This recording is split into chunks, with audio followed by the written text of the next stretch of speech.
Can you imagine that in 10 years when we are sitting here, we have an implant in our brains, and I can immediately feel, because you all will have implants, and we measure your brain waves, and I can immediately tell you how the people react, or I can feel how the people react to your answers.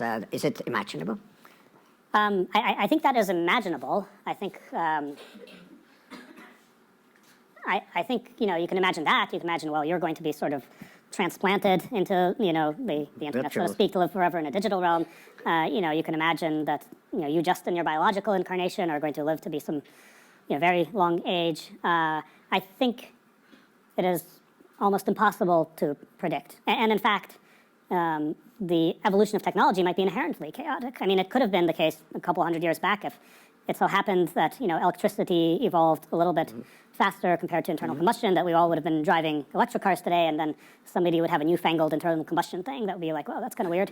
But history happened to go one way. Maybe there are fundamental inherent reasons for that. But I think when you ask these kinds of questions about the future, what does it mean to be human in the future? What does it mean to be an individual versus society? Kind of where are we going in the long term? I mean, these are deep and powerful and fundamental philosophical questions, but I don't know that we are equipped to answer them. I think it's premature because we don't know yet how the technology will look like. But one fear which I have heard is that technology now and digital technologies mainly have an analytical power. Now we go into a predictive power, and we have seen the first examples, and your company very much involved into it. But then the next step could be to go into a prescriptive mode, which means you do not even have to have elections anymore, because you can already predict, and afterwards you can say, why do we need elections? Because we know what the result will be. Can you imagine such a world? Well, you might then further ask, well, why do we need to have elected leaders at all? Because you might as well have all the decisions made. I think that's, once again, I mean, you're venturing into, I think, profound questions. You can ask also, what will we actually want? I mean, we have a set of values and desires today that are probably pretty different than, before the Industrial Revolution, and different still than before the Agrarian Revolution. And we might continue to evolve. And many of us today participate, obviously, all of us probably, in the global economy developing and so forth.